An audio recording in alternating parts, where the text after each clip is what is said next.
Scholars still debate whether medieval builders fully understood the consequences of their designs, or if practicality and defense always came before comfort. Inside, the smell of damp limestone and timber hits you. The great hall stretches before you, yet even here the cold refuses to leave. It clings to every surface, slides down the pillows, and sneaks into the seams of your clothes. Your fingers tighten on your rough wool cloak, but the fabric only scrapes your skin while letting icy drafts slip through the stitches. You pause near the entrance, listening as the echo of your footsteps fades into the cavernous space. You notice torches on the walls, flames dancing nervously in the draft, and you realize if the wind can move so freely here, how can warmth ever settle? Chroniclers of the era often described winter nights in a castle as a test of endurance, no coincidence. Some even apologized in letters for their shaky handwriting, blaming the relentless cold. An odd detail: one French chronicler joked that the ink in his pot froze faster than his wine cooled. Your teeth begin to chatter. You pull your cloak tighter, but the stone walls just watch in silence, offering no comfort. You understand now this isn't a storybook fairy tale castle. This is survival, night after night, with no central heating, no insulation, no escape. And you've only just arrived. You move deeper into the hall, hoping its grandeur might make up for the icy welcome. Instead, the cold intensifies. The hall soars, its vaulted ceiling lost in shadow. The fire in the hearth should command the room, but the flames look pitiful against the vastness. Every crack in the mortar, every gap in the stonework, lets in cold air that swirls endlessly, a draft determined to follow you everywhere. The hall was meant for feasts, proclamations, court gatherings. In daylight it might dazzle. Tapestries line the walls, their colors dimmed by centuries of smoke, half hoping it radiates warmth. Instead, it feels damp, saturated with moisture drawn straight from the stone. Historians note tapestries weren't just decoration, they were attempts at insulation. Yet scholars still debate whether they actually provided meaningful protection against the biting drafts, or if they were merely symbolic barriers. Your boots echo sharply on the stone with every step, each sound like flint striking. The hall magnifies every tiny movement, until you can even hear your own shivering, as if the walls themselves are mocking your weakness. Candlelight flickers on the long wooden tables, casting pools of amber light that bleed into endless shadow. The warmth of the flames never reaches you, or even the plates they're meant to illuminate. Imagine sitting here for a feast, hands numb as you lift a doublet, breath so thick it becomes part of the air. You glance at the high table, where a carved chair sits more like a throne. Picture a lord or lady there in winter, wrapped in ermine-trimmed robes, privately fighting the same shivers you feel now while straining to maintain dignity. Letters from the time reveal noble complaints frost on goblets. Servants finding us inside the castle even after the fires were out. The irony: power gave them authority, but not immunity to the relentless cold. Then you notice the hearth itself, hazing the rafters. You step closer, letting the fire's brief glow lick your cheeks.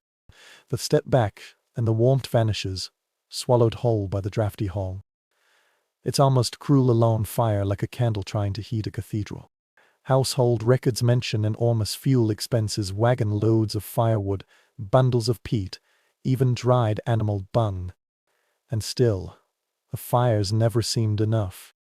A curious note in some German castles: whole pine trunks were reportedly dragged inside, one end burning while the rest was fed slowly into the flames, yet guests still wore their cloaks indoors. You hug your arms, rub your hands, but the friction hardly helps. You realize this hall, for all its grandeur, is not a shelter. It's a stage, a place for display, not comfort. Tonight it offers you only echoes and smoke. You take a deep breath, coughing on the pungent air, and start to wonder how many hours you can last before your stubborn will is conquered by the cold. You move deeper into the castle, your boots on flagstones that feel more like ice than stone. At first you think moving will warm you, but the floor itself betrays you. Each step seems to steal heat from the soles of your feet, a slow theft that makes your bones ache. You think of modern homes with rugs, mats, even heated floors. Here, there's none of that, just bare, hard stone, chosen for durability and easy cleaning after messy feasts, or unfortunate accidents, not for comfort. Archaeology confirms that most medieval halls and corridors had bare stone floors, sometimes strewn with rushes, herbs, or straw to soften the ground and mask odors. You glance at the floor now, a thin layer of rushes rustles underfoot. At first you imagine they had warmth, but then your nose catches the stale, musty smell of damp foliage mixed with animal waste. In fact, these rushes were aged far less often than later accounts claim. Some lords boasted of yearly changes, but period evidence suggests fresh layers were added only every few weeks or months. That meant insects thrived in the rotting mat. A peculiar anecdote even mentions frogs hopping in the rushes in particularly damp castles, as if the cold weren't torment enough. You keep walking, the echo trailing you hollow and persistent.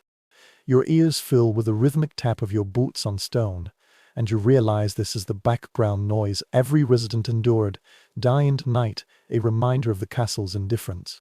Chroniclers of the time often noted that the chill came not just from the walls, but from below. These floors, directly connected to the ground or poorly insulated vaults beneath, acted like funnels for subterranean cold. Some scholars argue that in winter, these flagstones effectively turned rooms into giant ice boxes. Others believe medieval builders were aware and tried limited fixes, like laying wooden floors in noble chambers. The evidence is mixed, leaving us to wonder, was warmth ever the goal, or merely a rare luxury? Her feet grow numb, as if your blood resists circulating. You tug your cloak around your legs, but the cold stone insists on its dominance. Imagine trying to sleep here, wrapped in wool, pressed against a floor that never loses its charm. The thought alone sends a shiver down your spine. You can almost hear servants padding barefoot over these same stones, carrying trays of buckets, their skin meeting raw rock with every step. No wonder records mention chilblains and frostbite not just among peasants, but in noble households too. With each step, the sheer indifference of this architecture becomes clearer. Castles were built to withstand sieges, not to nurture warmth. Their very design ensured that while enemies were kept out, comfort was thoroughly banished. Pressing your palm to the wall, the stone is slick and damp, beaded with moisture. Your breath instantly fogs, merging with the damp air. You understand now why some medieval accounts mention mold and rot spreading even in grand halls. Cold and damp weren't passing nuisances, they were permanent residents. And yet, people lived here for centuries. They adapted, endured, sometimes even thrived in this harshness. It's a testament to human resilience or stubbornness. But a quirky practice makes you smile faintly. Some records encourage children to play and stomp indoors, not just for fun, but to keep their bodies from stiffening in the cold. You picture small figures running, laughter echoing off the stone, while adults huddled by the weak hearth, resigned to another frigid night. The question lingers, did they ever truly feel at home in these spaces, or did they merely survive here? Was the grandeur worth the constant battle with winter? Architectural historians stone wrestle with this paradox. Castles were symbols of power and prestige, yet they offered some of the most inhospitable living conditions imaginable. Grandeur came at a human cost, and tonight, with every shiver and every step on icy stone, you're repaying a small part of that price. You move toward the hearth again, thinking maybe the flames can finally offer refuge. The fire hisses, spitting resin from half-burnt logs. You hold out your hands. For a moment your fingers tingle with the prickle of living warmth. Then, as you lean back, the heat evaporates like a dream upon waking. The great hall devours the fire's generosity, leaving you nearly as cold as before. This was no accident. Records of the time repeatedly describe castle hearths as woefully inadequate for the spaces they were meant to warm. Even with dozens of logs blazing, only those within arm's reach found relief. The hearths were built to draw smoke upward, not to radiate comfort. High chimneys pulled flames skyward, while the warmth disappeared into the air.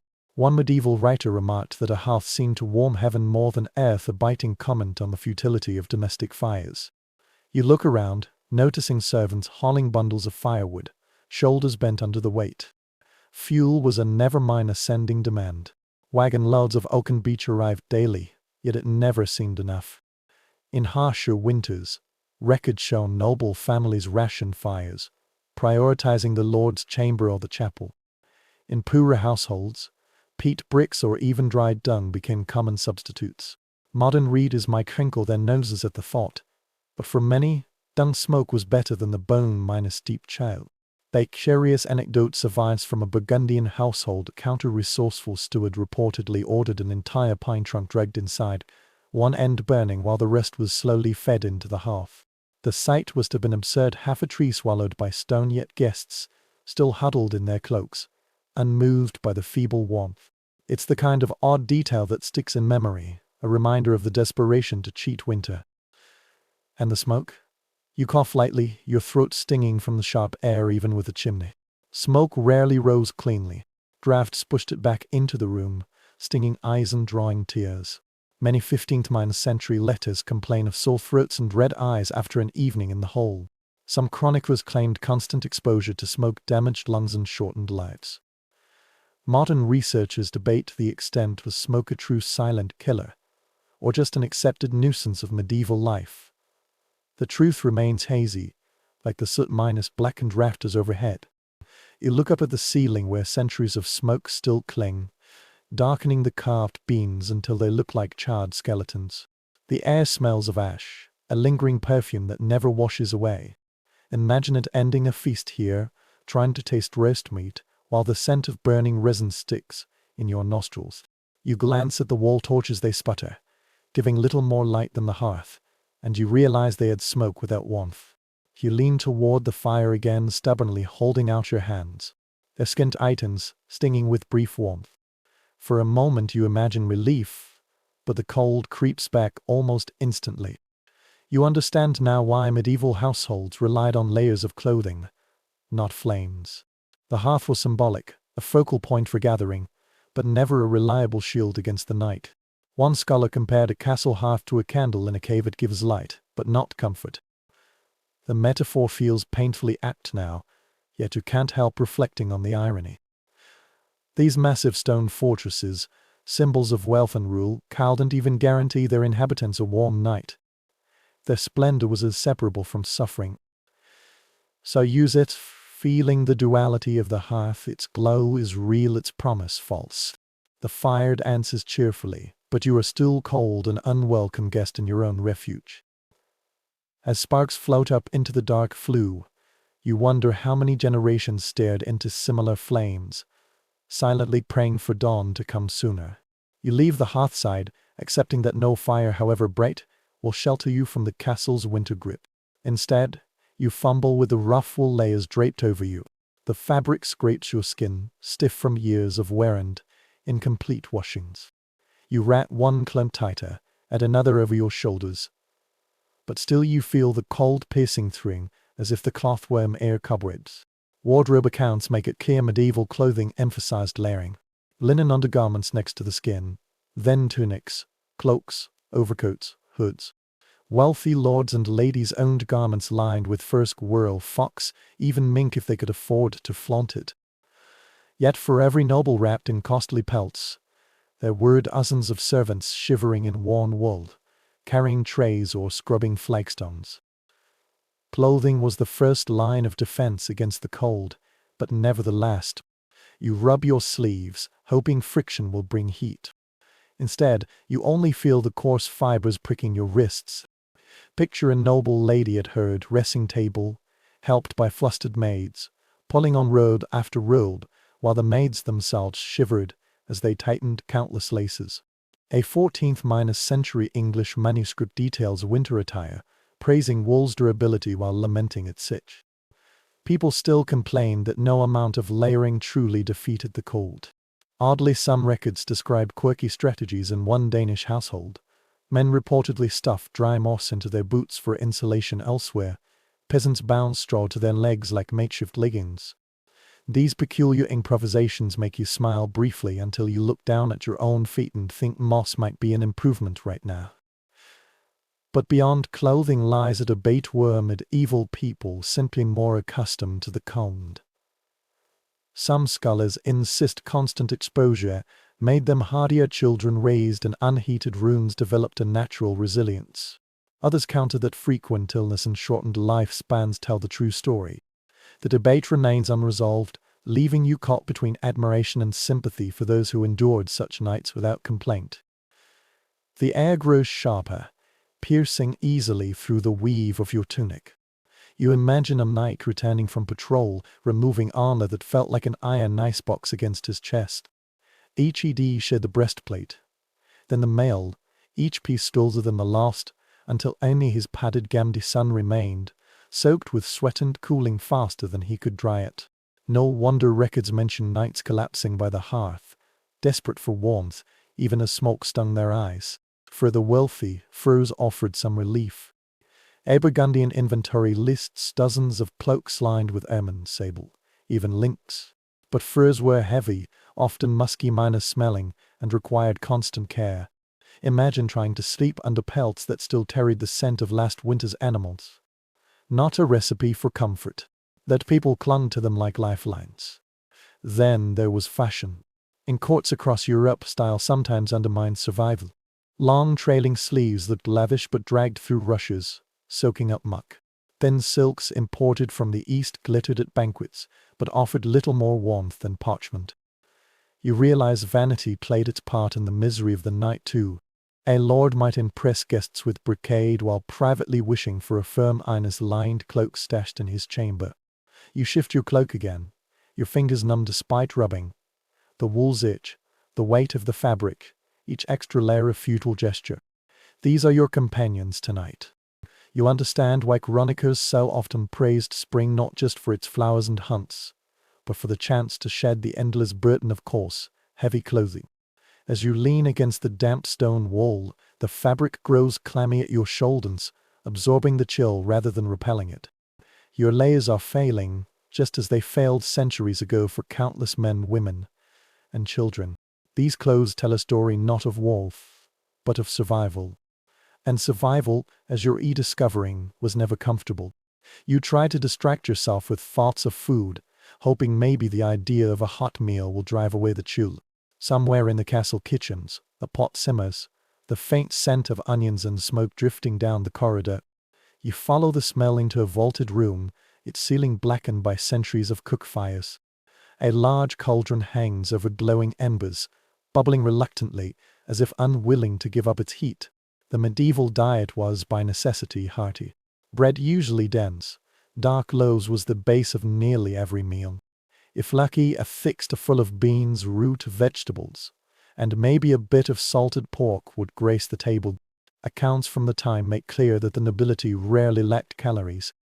Records from Edward I's household list barrels of beef and cart loads of fish consumed in a single winter. Yet for all its heartiness, food alone couldn't warm the body. Stew could fill the belly, yes, but the heat was fleeting. Step away from the pot, and your breath fogs again, the cold rushing back with a vengeance. You ladle out a portion, the wooden spoon rough against your lips. Warmth slides down your throat, a brief fire that quickly fades. Picture a medieval family gathered around the same dish, each dipping bread to soak up the broth. It looks cozy, comforting. But even as they ate, they'd shiver. Chronicles described steam rising from food and drink at feasts, while frost stubbornly clung to the windows. One particularly vivid account recalls servants having to knock ice from pitchers before pouring water into their lord's goblet. There are odd little details too. In some northern households, hot ale was spiced in hopes of generating internal warmth. Elsewhere, cooks added mustard or horseradish to dishes, believing their sharp flavors would enliven the blood. Brecky remedies perhaps, but when stone walls turned dinner into an endurance test, any method was worth a try. Sometimes food itself became the enemy. Chronicles mention winter bread freezing so hard, it had to be thawed by the fire before it could be sliced. But how much could diet really combat the cold? Some researchers argue that the heavy, fat and grain rich medieval fare provided the calories needed to survive. Others counter that malnutrition was common even among those who ate heartily, with poor vitamin balance leaving immune systems fragile and prone to illness.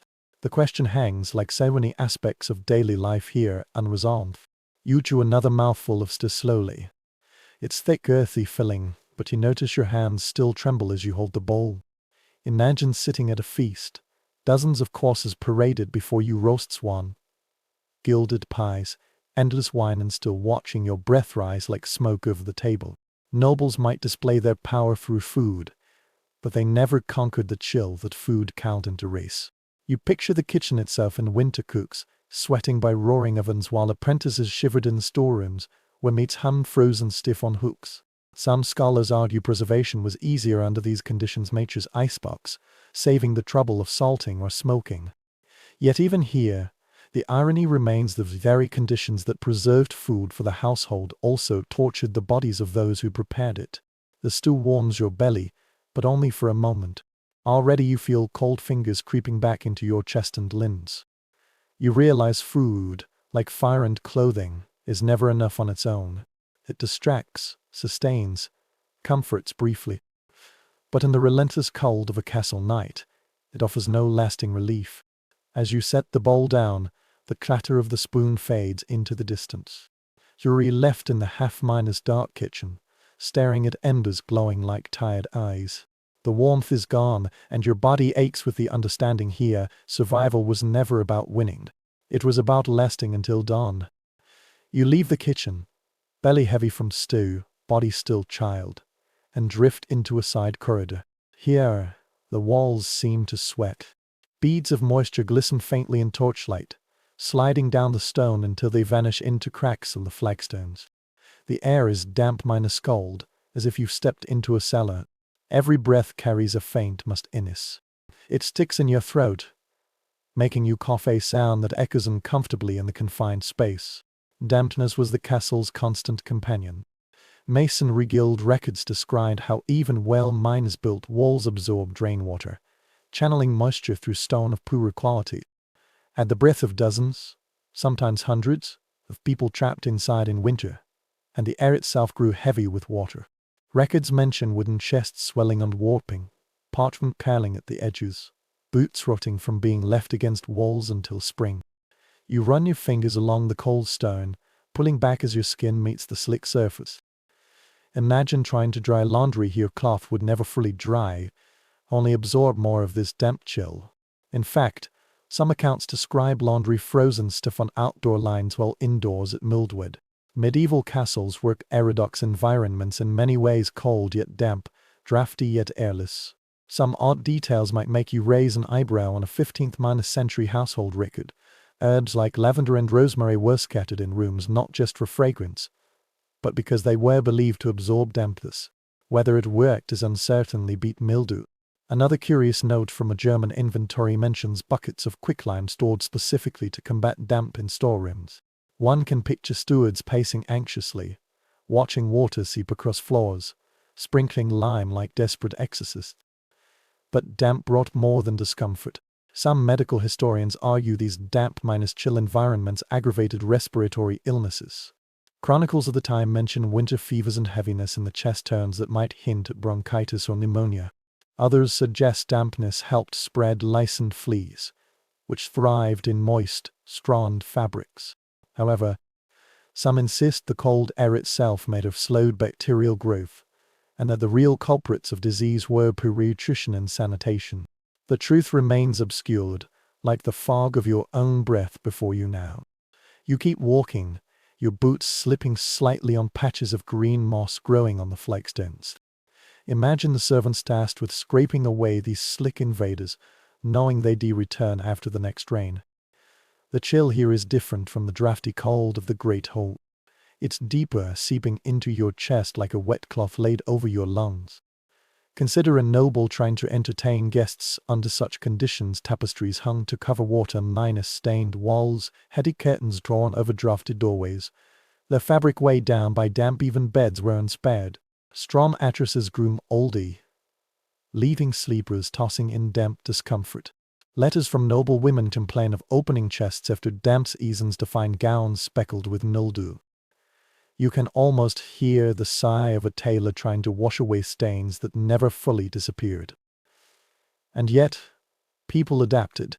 Fires were used as much to dry the air as to warm it. Rooms were strewn with rushes not just for scent, but to absorb damp underfoot. Dogs curled against walls to steal some of the chill. A strange, but practical solution. Sleeping nestled with a hound. Both of you steaming slightly in the candlelight, waiting for dawn to dry the walls a little. You pause, breathing in again, like breathing through cloth.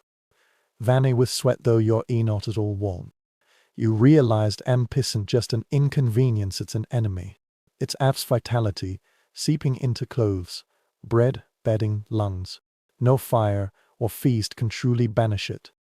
As you walk back toward the main hall, the cough lingers, a reminder of how relentless this dampness is. The stone fortress built to withstand catapults and armies was quietly conquered each winter by something as simple as damp air. And tonight, you are its victim too. You climb a spiral staircase, each step narrow, each turn taking you deeper into the castle's bones. The air grows sharper here, funneled by unseen gaps into a wind. When you reach your ending, you notice a slit carved into the wall, an arrow loop, narrow on the outside, flared like a funnel within. By day, these slits were designed for defense, letting archers rain arrows on attackers from cover. By night, they reveal the cost of that design, turning into cold mouths that draw the wings straight inside. The chill is immediate. You feel it winding up the staircase, brushing your cheeks, as if the castle itself is exhaling. Preserved architectural treatises describe arrow loops as both ingenious and hazardous. They offered sightlines and protection, but were also inevitable chinks in the fortress's armor.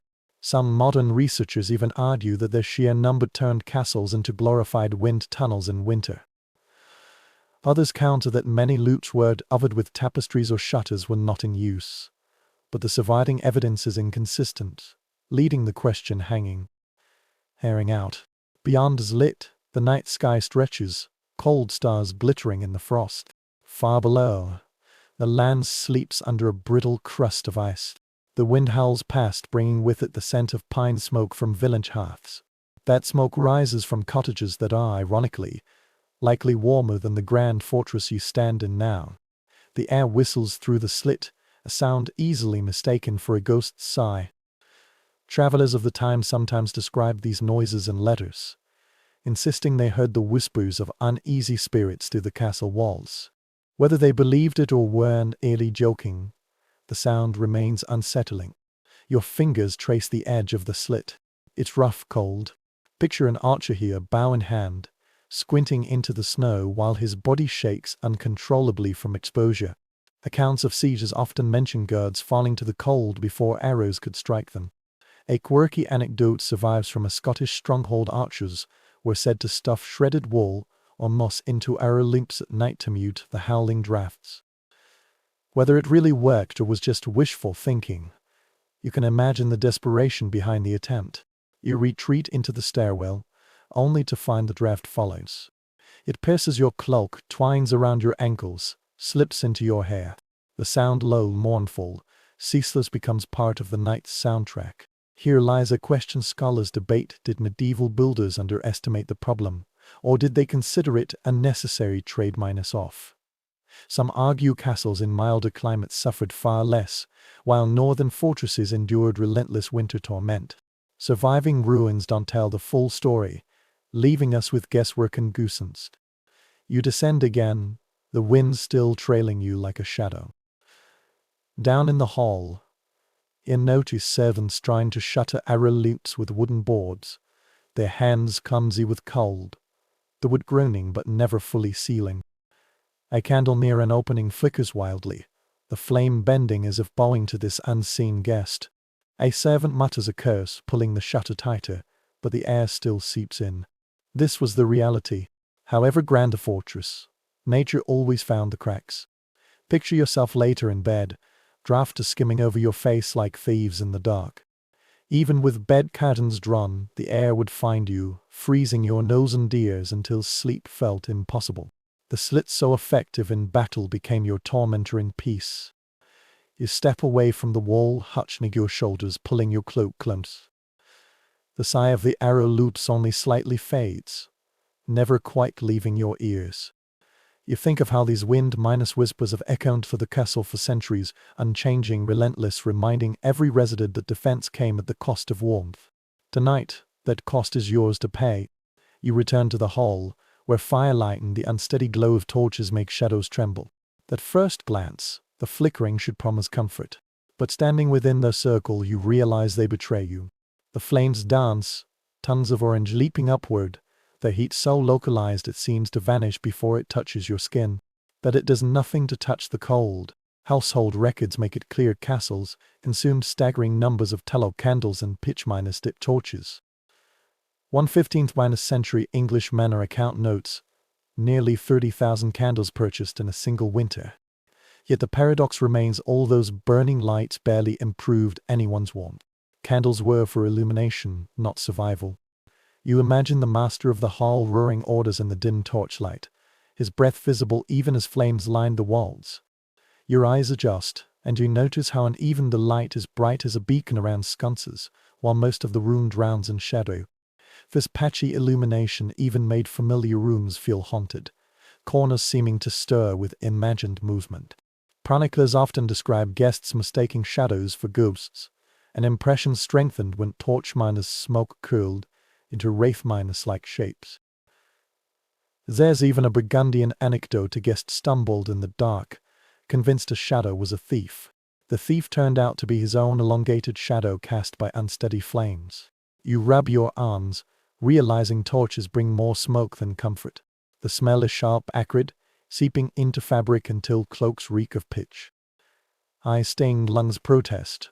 The cold still rules all. Some researchers believe constant smoke exposure may have worsened respiratory ills, compounding the castle's dampness. Others argue people adapted quickly after years of exposure, barely noticing the haze. The debate lingers like the soot overhead. I move toward a row of candles, the wax dripping unevenly into rivulets. The feeble flames tremble as drafts sneak in, reminding you how fragile this technology was. Picture servants hurrying with trays of candles, trimming wicks, replacing stubs. The work never ended, a cycle of flame that could never fully conquer the dark. In some courts, servants lit up to 500 candles before a feast, a spectacle meant to a visiting dignitaries. Yet despite the dazzling display, guests still huddled in cloaks, shoulders hunched against the familiar cold. The light deceives you. It paints golden patterns on stone, which pewter plates gleam faintly, yet it has no substance. Hold your hands near a torch, and you can feel a brief wave of heat, but step away, and it's gone. This isn't warmth, it's an illusion, a flickering lie in orange gold. You close your eyes a moment, listening to the sputter of pitch. The sound mimics a hearth but carries none of its promise. Your skin prickles, not from heat, but from the relentless chill that has trailed you since you entered. You open your eyes again, and for a moment you wonder how many people centuries ago sat in this same torchlight, wishing it could be what it never was. A quirky custom comes to mind in some Italian castles. People burned oil-filled glass vessels instead of candles, producing a cleaner, steadier flame, and travelers claimed these lamps looked almost magical. Yet the irony, oil lamps reportedly attracted more insects in summer, leaving residents swatting moths and beetles while still cold. Innovations arose, but none solved the fundamental problem. Light and warmth rarely traveled together. You step back, watching as torches hiss and the hearth leaps with fresh logs. Flames jump, shadows scatter, but the cold stays rooted in the stone, unmoving, patient, eternal. Warm your body. It is both comfort and mockery. Tonight, as centuries ago, the castle looks glorious. It feels unbearable. You drift from the hall into a service passage, the sound of hurried footsteps reaching your ears. Arms piled with trays and firewood. Their breath steams pale even indoors. You pause to watch them, and for a minute you realize if lords and ladies suffered from the cold, those below them fared far worse. Barrels and inventories make it clear most servants owned only a set or two of clothing, usually rough wool or linen. Many went barefoot indoors, not by choice but by necessity. Their soles hardened from years on cold floors, though chroniclers occasionally mention cracked skin bleeding after long nights. Imagine scrubbing flagstones in this climate, knees pressed into damp rushes, body shaking because the water in the bucket turned to icy slush before the chore was done. Picture the castle's kitchen maids. They were closest to the fires, yet even they couldn't escape the cold. Their hands alternated between scalding pots and frigid air, blistering from the contrast. An inventory from an northern estate lists gloves for kitchen apprentices, suggesting at least some masters recognized the toll. But such kindness was rare. More often, household records hold complaints about servants moving too slowly in the told human misery buried under noble impatience. A curious anecdote comes from Francis Tuard berated his men for lingering too long by the hearth, fearing they wasted time. Yet in the same account, he mentions the boys falling ill with chilblains that same week. The contradiction is heartbreaking to imagine, a reminder of how ruthless both stone and master could be. You turn a corner and see a girl carrying a pitcher of ale, bare feet on the cold floor. The pitcher trembles, not from the weight, but from her shaking hands. No rank but the cold respects no rank, but poverty deepens its bite. The nobility could at least collect cloaks, furs, or warmed bricks at night. By contrast, servants had only breath and endurance. Scholars still debate just how many servants actually lived inside the castle versus in outbuildings. Some argue only a few dozen resident indoor servants made the cold somewhat bearable. Others insist villagers seeking the Lord's shelter swelled the castle population in winter. Both views have unanswered questions, but they agree wherever they slept, comfort was a rare commodity. The human past grows clearer when you recall the frequent mentions of illness in estate records. Marginal notes record payments to doctors tending coughing maids or ointments bought for frostbitten boys. These accidentally preserved jottings witness suffering as vividly as any chronicle. Yet the work continued. Bread had to be baked, halls swept, livestock tended. Cold or not, life under stone allowed no respite. You follow another group into the halls. They set down bread in wooden wrenches, faces flushed from labor, noses dripping, eyes blurred with weariness. The nobility would feast tonight, the staff would gnaw stale crusts in some dark corner. You wonder if they dreamed of warmth, or simply of living to see spring. A strange note in a Venetian traveller's diary, he claimed servants in a German castle slept in the stables at night, wedged between horses, because the livestock offered more warmth than the lawn's hearth. True or not, the image lingers, human bodies borrowing heat from animals to species united in quiet survival. As you watch a servant boy run across the floor, bare feet slapping stone, your old toes curl inside your boots. The cold you've endured is luxury compared to his. He vanishes into shadow, and you're left with the thought the castle wasn't built for human comfort. It was built for power display, defense. For those who kept it running, the nights were long, hard, and endlessly cold. You leave the servants behind, heading toward rooms reserved for nobility. If anywhere in this fortress offered real comfort, it should be here. Carved doors, lavish fabrics, canopies over beds, everything suggests luxury. Yet the moment you step into one of these chambers, you discover the truth, even for lords and ladies. The cold never yielded. Family letters make it clear noble households slept under layers of bedding, multiple wool blankets, fur coverlets, even feather mattresses piled high, turning the bed into a fortress within the fortress. A countess once wrote of shivering under 7 layers. Those words echo now as you gaze at the massive bed before you, its curtains drawn tight from in a tiny room within the larger room. You step closer, noticing frost glistening on the inside of the window panes, if there were panes. In poorer castles, oiled cloth or wooden shutters served instead, letting drafts in more easily. The floor underfoot feels no warmer than the great hall. Nobles may have servants light a fire in the room's hearth, but flames often die by midnight, leaving them as vulnerable as anyone else. A peculiar tale from a French castle tells of nobles sometimes inviting dogs into bed, not just for affection but for warmth. Lapdogs small enough to burrow under covers earned, their tipis living hot minus water bottles. The quirky custom makes you smile briefly, though the humor fades when you imagine how desperate it must have felt on nights when frost flowers formed inside the room. But not all scholars agree on just how miserable the nobility really were. Some argue that access to featherbeds, furs, and warming pans provided meaningful relief. Others counter that even with these luxuries, noble complaints and surviving letters are rampant. Both sides present evidence, and the truth, as ever, likely lies somewhere in between. But suffering was universal. You picture the castle's lord lying under heavy blankets, a velveteen tight pulled low, whispering orders for another fur to be brought. He might have wealth, power, armies at his command, but against cold stone he was no stronger than you. Indeed, letters from bishops and dukes alike are filled with the same weary phrases: the night is endless, the cold is unendurable, my joints ache with ice. These complaints cross ranks, a reminder that hard frost pardoned no title. The bed's curtains draw your eye again. They hang thick velvet or mold, meant to trap body heat in a small cocoon. You pull one aside and step inside.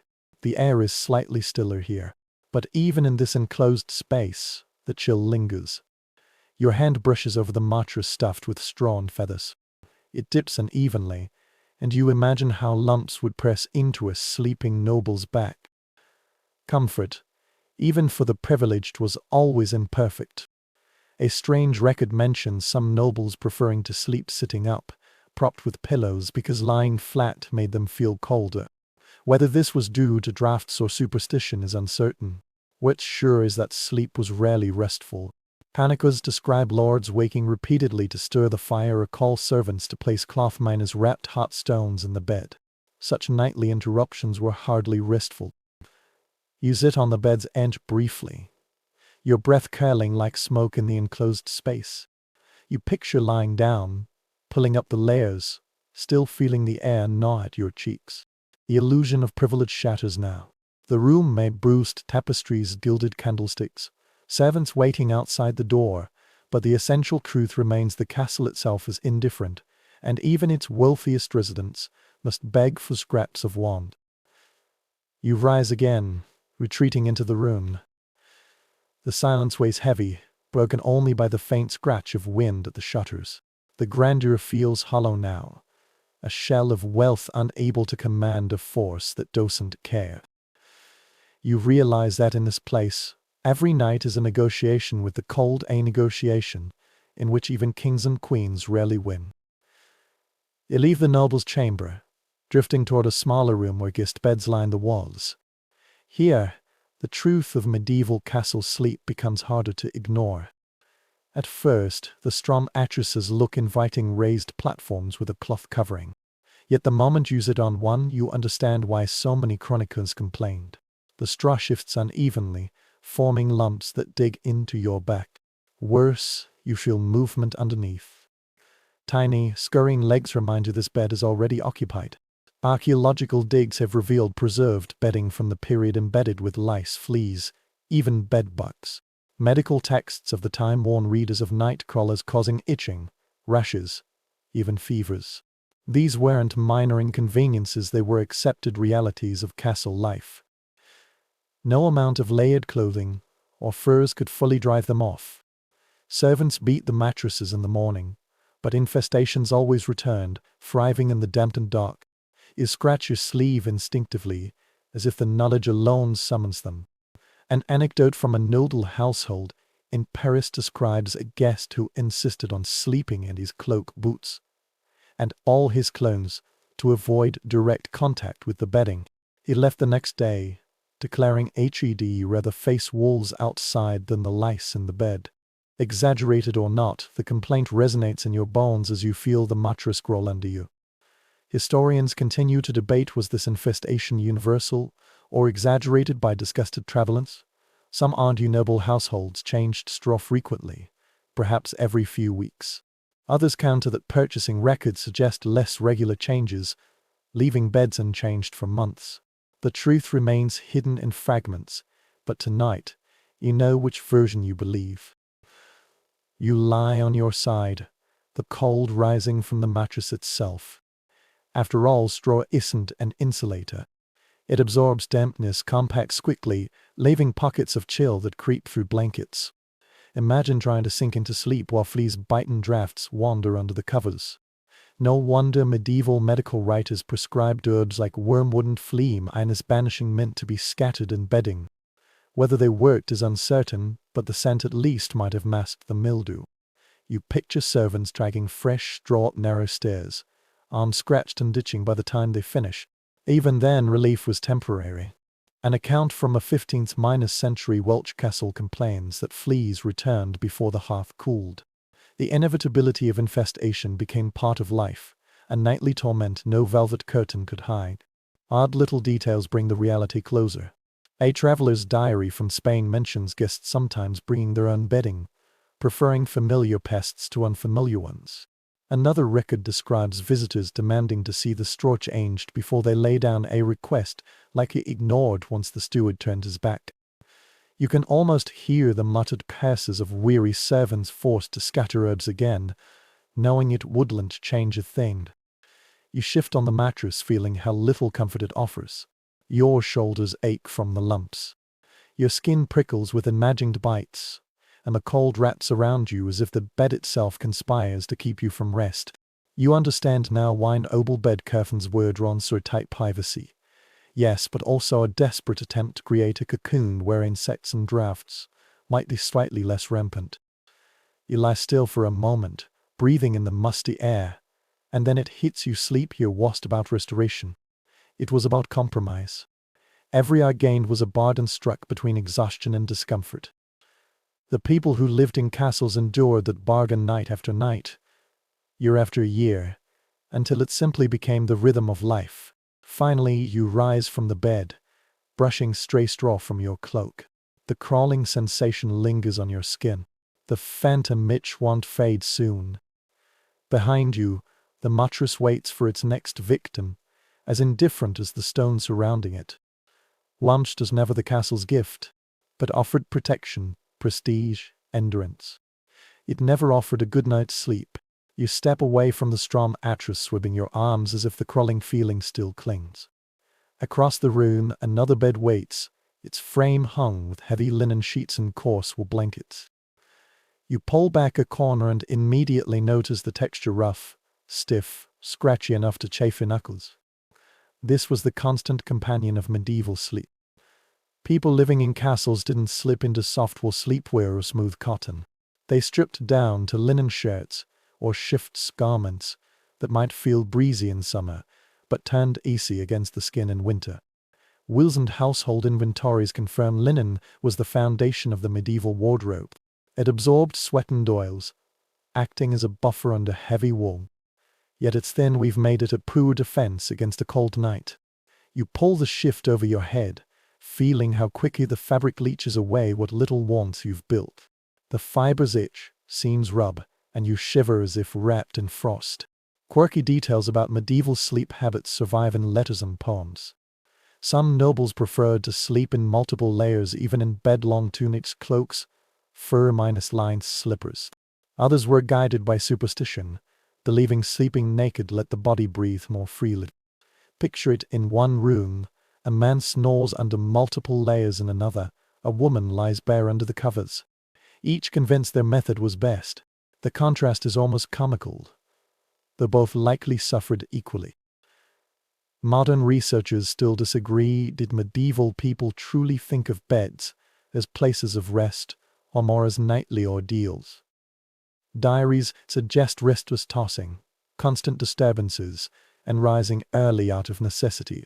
Medical treatises of the time recommend warm wine before bed or heated stones placed under blankets.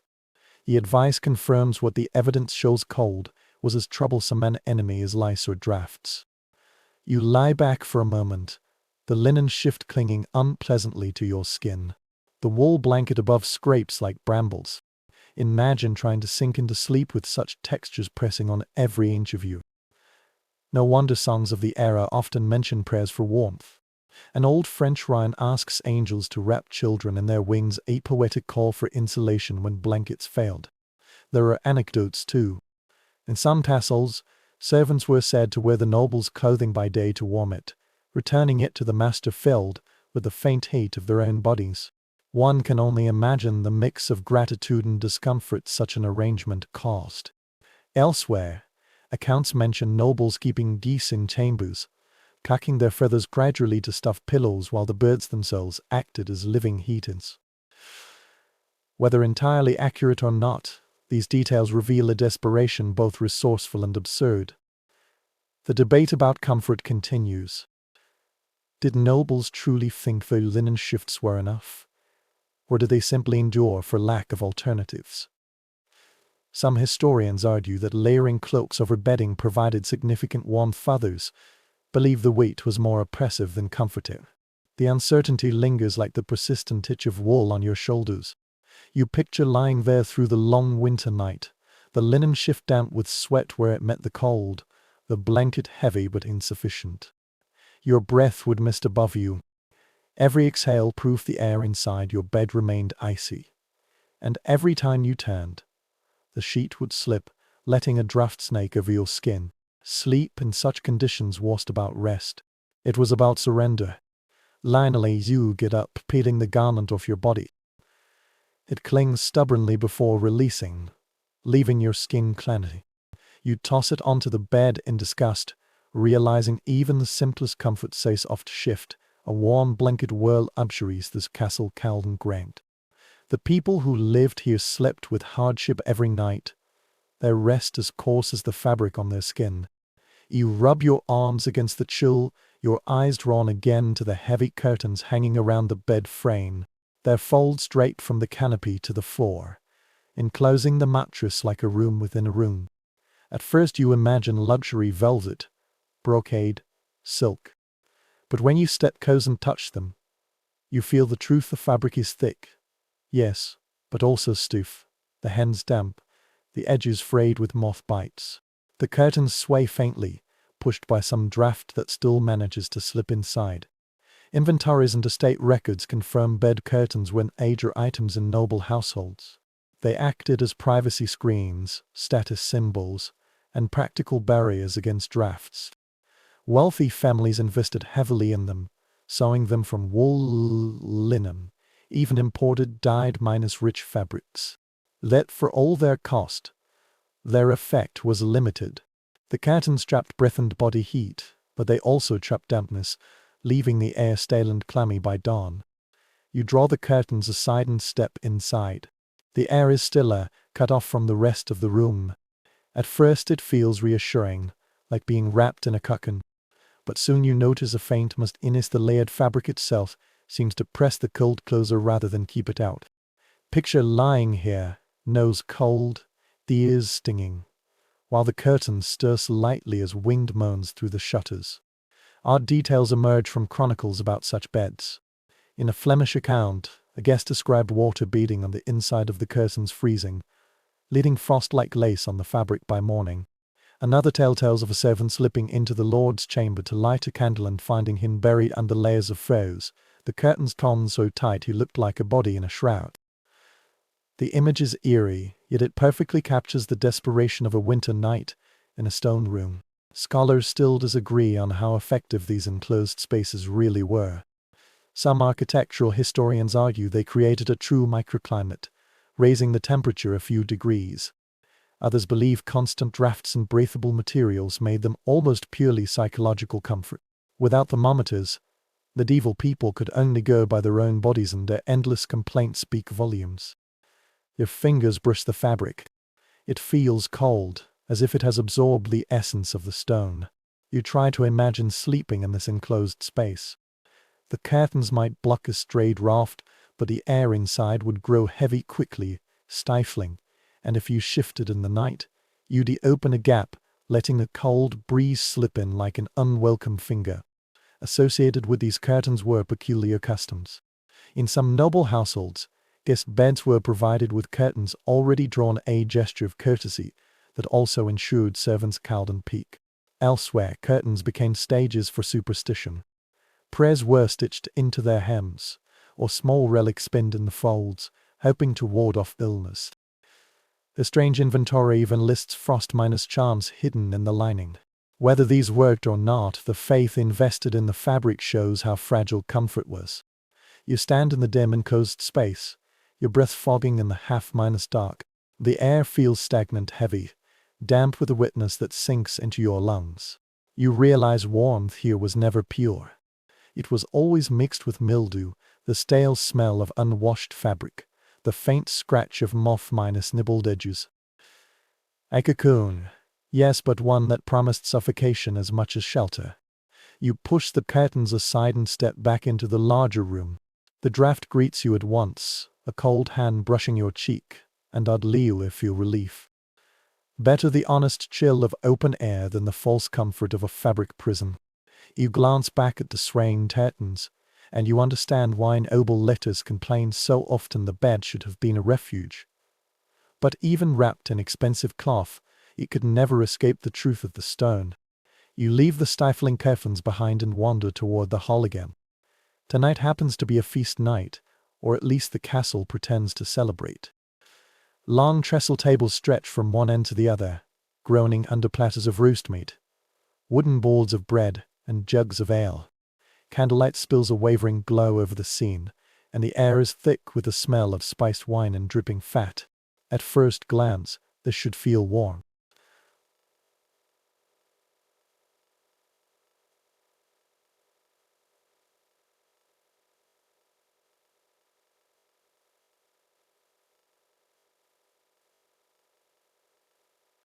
Chroniclers left plenty of records of such feasts.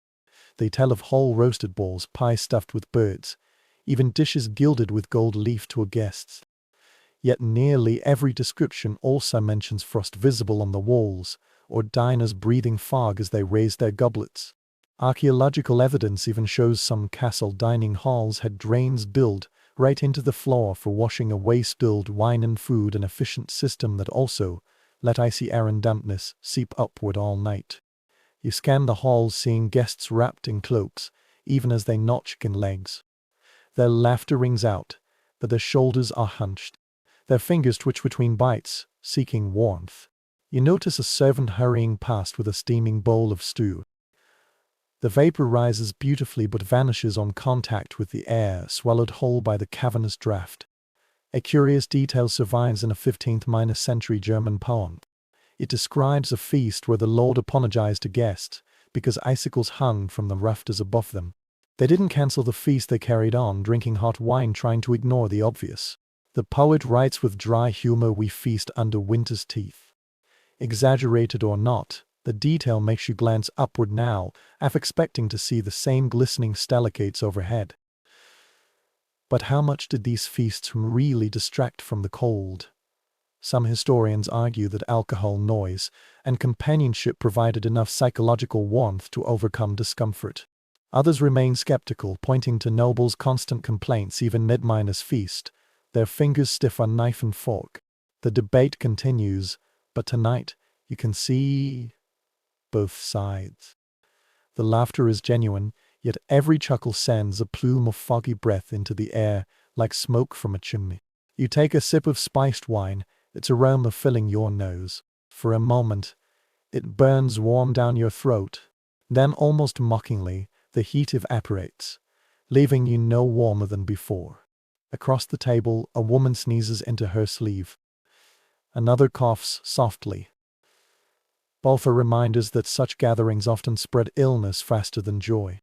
Yet, no one leaves. The feast is a ritual, as much about ceremony as nourishment, and the show must go on. Quirky customs come to mind. In some regions, nobles instructed servants to place bowls of glowing embers on the tables during winter feasts, hoping to warm guests' feet. A Burgundian Eyrie mentions these bowls often sweat so much they made guests scoff rather than thaw. Another account described straw scattered near benches, supposedly to insulate against the cold floor. Whether it worked or not, the attempt shows how desperate people were to cheat the cold for one evening. You tear off a piece of bread, the crust hardened by the draft, and chew slowly. It tastes good, but you can't help noticing your jaw trembles as you bite down from the cold. Around you, the hall is full of noise, laughter, clinking goblets, dogs barking under tables, begging scraps.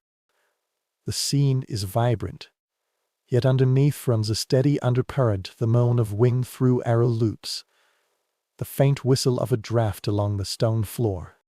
You realize this feast, for all its abundance, isn't about comfort. It's about defiance. The Lord holds a feast not because the hall is warm, but because the hold is cold, and he means to prove that despite the chill, the castle thrives. The feast is a performance, a declaration. Even with frost pressing its face to the walls, life goes on. But as you sit there, shoulders tense, fingers aching, you know the truth, for laughter will fade, the candles will gutter, and when silence returns, the cold will still be waiting. Watching the last steam from the hot wine curl briefly. It hovers, dissolves, vanishes just like the illusion of warmth this feast provides. The hall is full, the tables crowded. Yet, deep down, you know everyone here is united not by joy, but by endurance. And in a medieval castle, endurance is the only feast truly on the menu. You lean back from the feast table, belly full, body still shivering. Someone pushes a goblet into your hand, its surface sticky with condensation. The liquid inside glints amber, heavy with spices. You raise it to your lips, and the wine's warmth slides down your throat like liquid fire. For a moment, relief spreads through your chest. But then, as you lean back on the bench, you feel the truth. The warmth is fleeting, soon replaced by a deeper chill that seems to creep closer now because your body has been tricked. Medieval medical literature makes it clear alcohol was believed to ignite the humus, restoring balance. Doctors prescribed hot wine with cinnamon and cloves as a remedy for winter ailments. Yet even then, the irony was apparent. Alcohol dilates blood vessels, bringing heat to the skin but lowering core temperature. Accounts of the time reveal this contradiction. Guests describe themselves flushed and sweating at the table, then staggering away, shivering more violently than before. You picture nights after long hunts, raising great cups of ale to ward off the chill. For a few minutes, laughter grows louder, faces redder. But by midnight, letters describe them stumbling to their beds, frozen to the core. One chronicler even warns against the false fire of the grape, a phrase that haunts you now as you sip your own drink. It was a lie, a curtain briefly drawn over the perpetual cold. Curious stories abound. In one English household, a steward recorded a servant boy who froze to death in the yard after passing out drunk on ale. The record is grim, but it illustrates the danger. Alcohol felt like protection until it betrayed the drinker. Another anecdote tells of nobles demanding hot wine before bed, convinced it would ensure warm dreams. Whether they slept better or merely slipped into a stupor, the practice reveals the desperation of their nights. Scholars continue to debate how essential drink was to enduring castle winters. Some argue the steady supply of ale and wine, far more than water, was a deliberate response to the climate. Others believe it was more cultural than practical, a habit born of festivity rather than survival. Both views find evidence in the records, leading us to imagine men and women clutching goblets as if their lives depended on it. Set it down. Already you feel the edges of your body cooling, the warmth gone, leaving only clammy skin. You watch those around you refill their drinks, cheeks flushed, laughter booming. The illusion binds them together, a collective sensory deception. You find it both sad and strangely noble, an act of defiance, a refusal to surrender even as the method betrays them. This drinking culture had its quirks. Spiced wine was oft unserved scalding hot, ladled from steaming cauldrons. Some lords imported exotic spices, saffron, nutmeg at great expense, shipped across continents. But what they sought most was that fleeting heat. By contrast, poorer folk drank ale with almost every meal, its low alcohol content safer than water, but still bringing that deceptive flush. You picture yourself leaning against a stone wall, firelight flickering, the wine in your belly like a dying ember. Outside, the night roars, the wind sneaking through slits and cracks.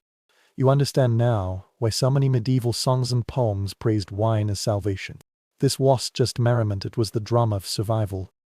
Every sip was an attempt to cheat the castle's indifference. Yet the cheat was cruel. You pull your cloak tighter, realizing your hands shake worse now than before you drank, leaving you weaker. Your body's reserves are spent on false comfort. This was the rhythm of countless nights, a cup of solace, a burst of laughter, then the long bitter hours until dawn. You close your eyes briefly, listening to the hall clinking goblets, voices, torches hissing. Underneath it all is the steady hum of the cold, patient and victorious. Wine may fight, ale may distract, but the stone doesn't care. The castle consumes heat and hope alike. You open your eyes again, staring into your empty goblet. It glints faintly in the candlelight, a reminder that warmth is gone. The feast finally dissipates. Candles sputter low, benches scrape, and the hall grows quieter as the nobility withdraw to their rooms. You follow the servants clearing tables, stepping over overturned wooden platters and bones thrown to hounds. The revelry's over what's left is silence and cold, now heavier because the noise no longer masks it. You pause by a sideboard where a few pitchers of water have been left for the night. One catches your eye. Its surface glints oddly, not with condensation but with frost. You reach out, touch the clay, and feel its biting chill. The liquid inside isn't liquid at all. The pitcher is frozen solid, its contents turned into a pale block of ice. You realize this is the truest sign of the castle's indifference. Even indoors, water refuses to stay fluid.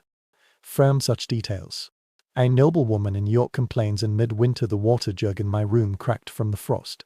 A record from Bohemia mentions servants having to knock ice from basins before washing their lord's hands in the morning. Archaeological digs of castle wells show evidence of stone linings damaged by frost. Proof that even underground storage wasn't immune to the season's grip. You lift the pitcher carefully, surprised by its weight. Imagine reaching for water at midnight, lips parched, to find the cup filled with shards of ice.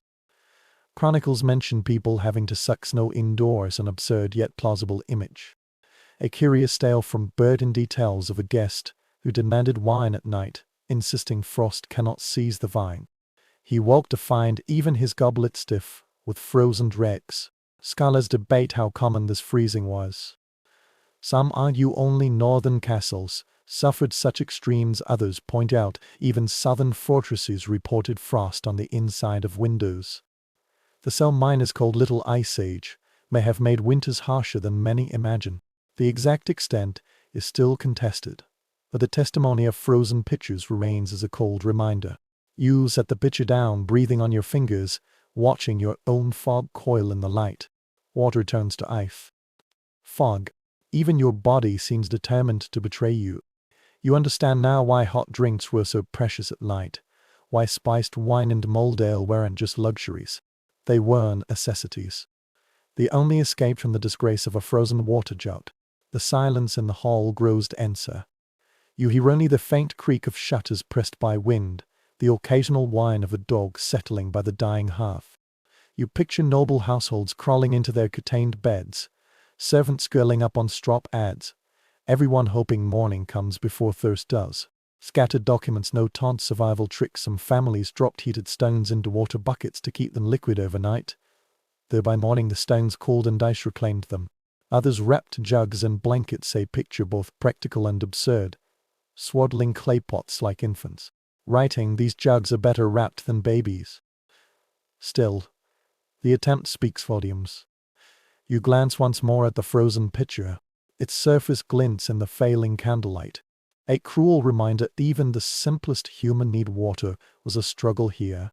The castle offered shelter from enemies, but not from the night. You turn away, throat dry, knowing there will be nothing to drink until morning fires are lit and ice is broken. As you head toward the stairs, the cold seems sharper, almost triumphant. The pitcher remains on the table behind you, silent and solid, a monument to the castle's power over comfort.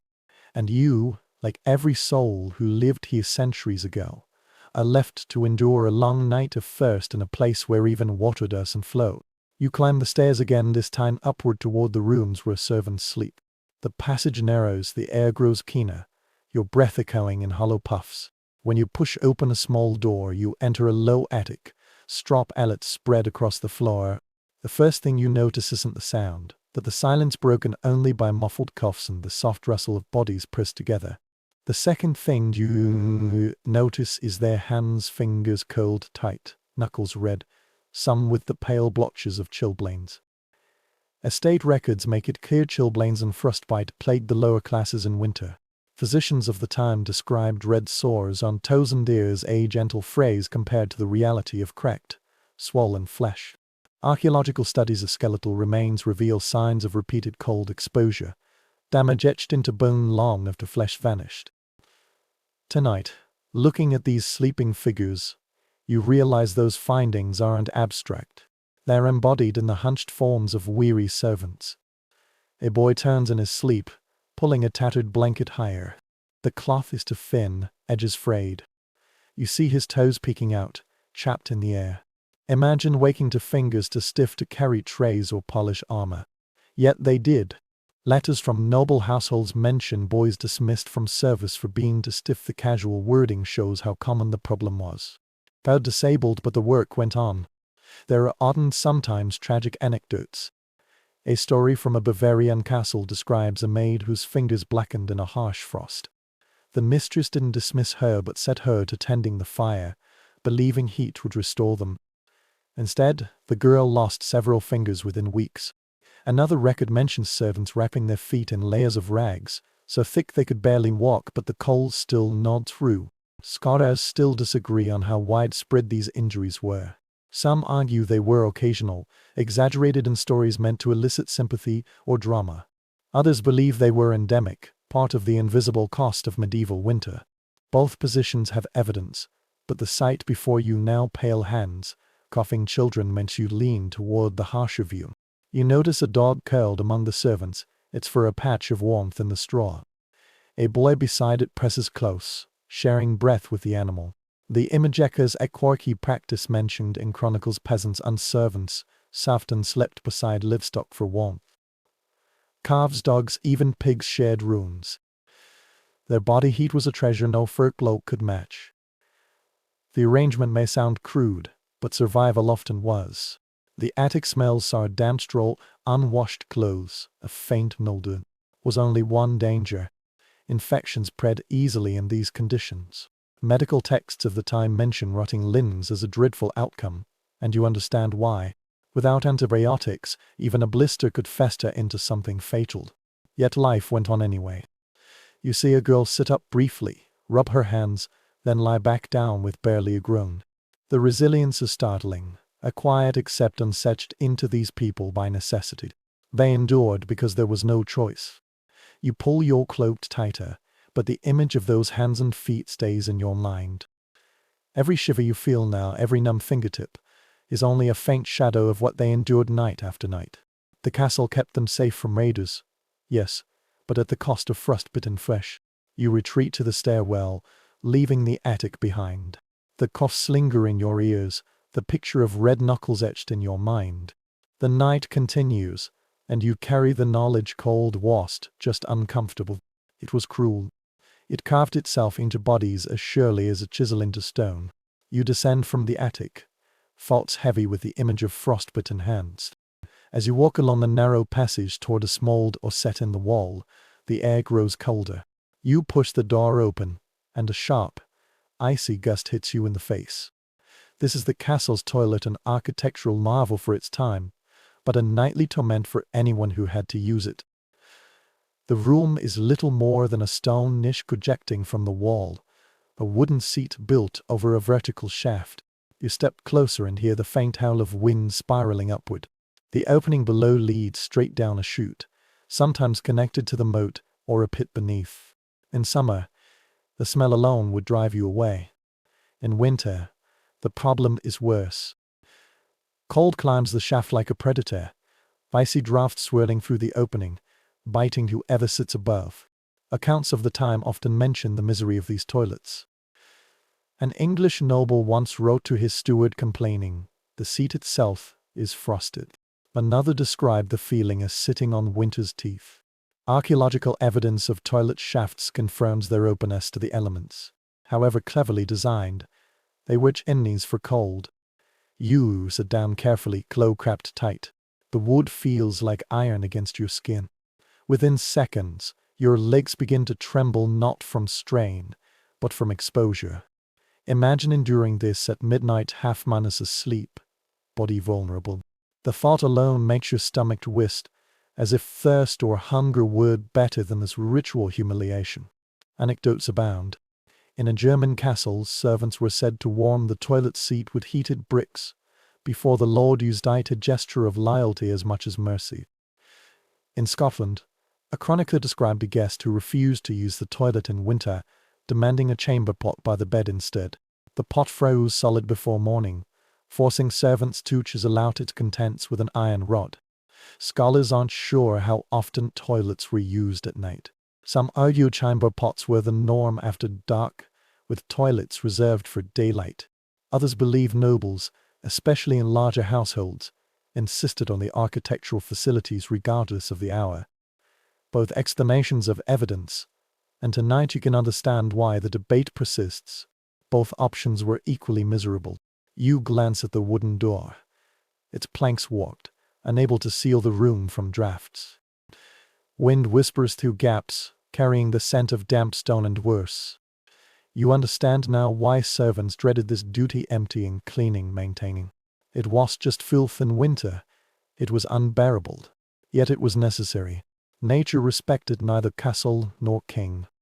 Every resident, from lord to dishwasher, faced the same nightly choice: brave the freezing toilet, or endure the humiliation of a chamber pot that might freeze by the bed. Both options stripped dignity, both emphasized the same truth: you can't spend a night here without facing discomfort at its most basic level. You walk away quickly, shivering as you close the door. The draft follows you into the corridor, whistling faintly through cracks. For a moment you pause, leaning against the wall, heart beating fast as if you faced an enemy. Perhaps you have. The castle, in its quiet way, made its very amenities into enemies. You keep walking, the sound of wind still in your ears. The toilet is left behind, but its memory lingers, a reminder that even the smallest act of relief could feel like punishment within these walls. There was no escape. Even privacy came with a bite colder than any blade. You leave the toilet, pulling your cloak tighter, and return to the corridor where torches flicker weakly. By thought strikes you in a medieval castle, you never truly escape the cold, even indoors, even at the heart of the Lord's Hole. The air is everywhere, always finding a way to creep through cracks, windows, stone. And so people did the only thing they could: they carried their defense on their shoulders. The cloak was the great equalizer. Nobles wore embroidered, firm Ines-lined, richly dyed cloaks. Servants wore plain, coarse, sometimes patched rags. But everyone pulled their cloak tight, even just moving from room to room. Illuminated manuscripts often depict men and women indoors with hoods up, as if every room were an outdoor street. That detail, easy to overlook in paintings, tells its own silent truth. The hood shading your face. The fabric feels heavy but insufficient. Wind still winds in, twining around your ankles, teasing your ears. Imagine sitting at the noble's table, one hand on a goblet, the other buried in your cloak, trying to eat with stiff fingers. Chronicles often describe lords drawing their mantles close to conduct business, a phrase that captures the eternal chill better than any architectural study. There are odd records of how cloaks were used. In one French court, noble women lined cloaks with ermine tails for display as much as insulation. In harsher climates, men wore cloaks so long they trailed, doubling as makeshift blankets when seated. Servants lacking such luxury sometimes stitched old wool scraps into patchwork mantles. The odd appearance drew mockery, but it was survival. Historians still ponder whether cloaks really worked against drafts. Some argue wool's natural oils repelled damp and trapped heat effectively. Others insist cloaks offered always purely psychological comfort, their insulation overwhelmed by constant airflow. Surviving garments in museums are too fragile to test, leaving us to guess, as you're guessing tonight. You step into a side chamber where a group of men huddle together, cloaks wrapped around them like cocoons. Their exhaled clouds intertwine, rising toward the rafters. One man has his hood pulled so low you see only his nose. Another keeps his hands hidden in the folds, rocking back and forth. They look like travelers waiting out a blizzard, yet they are inside the castle. The irony deepens when you recall cloaks were also status symbols. Color, lining trim proclaimed wealth. But what good was ermine when drafts cut straight through? In letters, nobles boasted of fine cloaks, yet complained in the same breath of bones grown brittle with frost. Wealth might buy beauty, but not comfort. Here too, anecdotes surface. In one northern household, guests were issued extra cloaks for the night, as if they were blankets. Another record mentions sentries ordered to share cloaks, 2 men wrapped in half each during long watches. Picture 2 weary men pressed shoulder to shoulder, bound together by wool, waiting for dawn. It's a peculiar human image, dignity abandoned for survival. But the truth grows clear: this garment isn't a shield.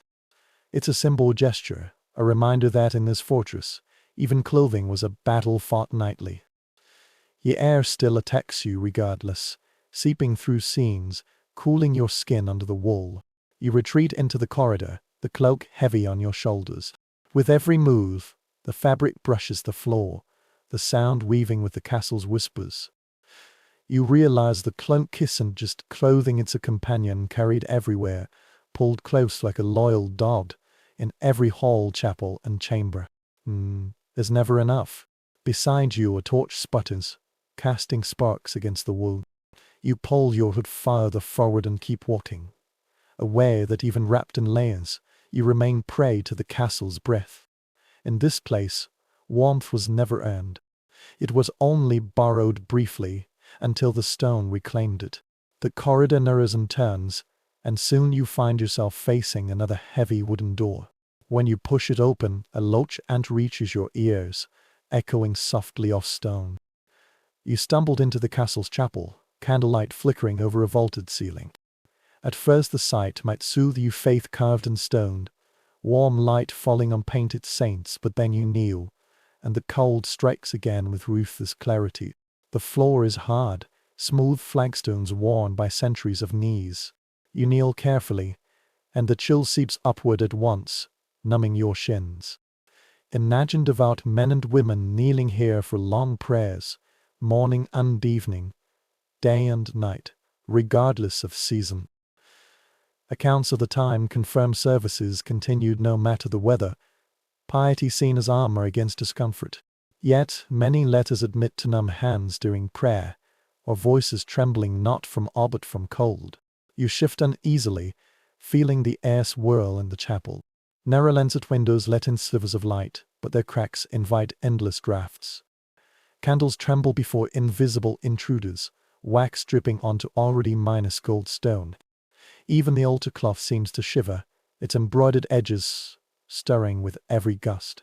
Quirky custom surface and scattered chronicles.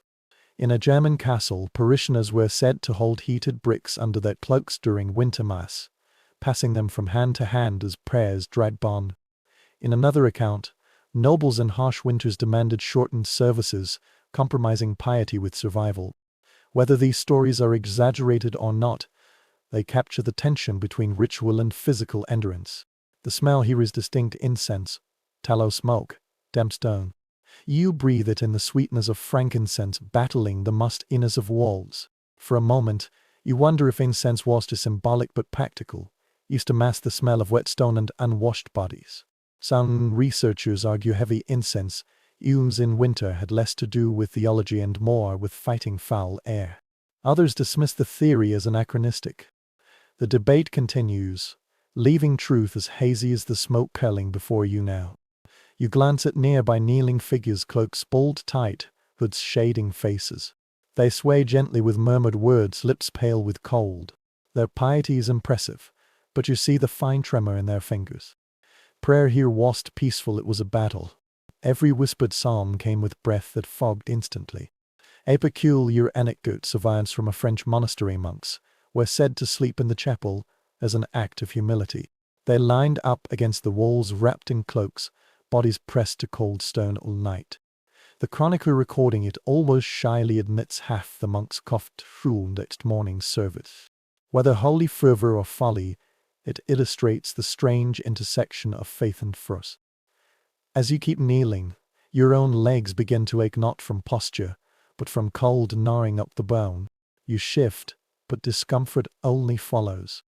You realized then that devotion here was as much physical endurance as spiritual exercise. To pray in such a place was to give not only time, but warmth, to offer up pain as piety. The chanting continues, low and steady, echoes rising into rafters where shadows gather like silent witnesses. You close your eyes, letting the sound wash over you. For a moment, the repetition is comforting. Then your teeth chatter, breaking the rhythm. You open your eyes again, a reminder that even in the most sacred room, the castle never softens. You rise at last, legs stiff, knees aching. The figures still kneel, unwavering, their whispers unshaken. You retreat toward the door, pulling your cloak close. Faith might guide them, but the cold etched itself into every prayer. You leave the chapel, the scent of incense still clinging to your cloak, now mixed with the memory of stone too cold to ignore. You return to the corridor, footsteps echoing in the quiet, the cough you brought from the dampetic still in your throat. Its crutches, stubborn and sharp, as if the castle itself has slid fingers into your lungs. You keep walking, but you know illness is the shadow that always follows cold. In winter, fever spread as predictably as frost. Records of the time often mention winter fevers, a vague term covering everything from flu to pneumonia. Physicians of the era described chests full of phlegm, throats tightened by cold humors. They recommended bloodletting, hot poultices, or spiced wine. None of it cured the cold. At best it distracted. Modern medical historians debate how much the castle's climate contributed to waves of plague and epidemic. Some argued ample drafts weakened immune systems, leaving bodies vulnerable. Others insist the real culprits were presanitation and malnutrition, with cold merely compounding misery. Either way, illness was the constant companion. You pause by a window slit, watching your breath fog and vanish. Imagine trying to recover from fever here, shivering in a room where even water jugs froze. A noblewomaness letter describes racking her child in 3 layers of wool, only to wake and find the boy's lips blue. Another account from Burgundy mentions servants bringing blankets into the chapel to pray at their lord's sickbed, even as the stone beneath remained cold, mocking their faith. Odd remedies scatter through chronicles. Some families placed heated bricks at the foot of beds, then sprinkled herbs like sage or thyme over them, believing steam would ease coughs. In Italy, a doctor prescribed dried toad powder mixed in wine for chills. Whether anyone was truly cured is doubtful, but desperation bred creativity, however strange. You cough again, the sound loud in the silence. The air is sharp, scraping your lungs. You can almost taste the damp stone itself. Imagine the castle filled with dozens of such coughs, echoing through the hall at night, layering like a grim choir. This was winter's music, not the crackle of hearths or choirs of chant, but the raw rhythm of illness spreading through walls that could and keep out cold. Scholars often ask whether the Little Ice Age worsened these winters. Some evidence suggests colder seasons struck Europe between the 14th and 17th centuries, heightening hardship. But the debate continues: was climate the culprit, or merely the stage on which disease already danced? Records are unclear. Yet the suffering they describe is undeniable.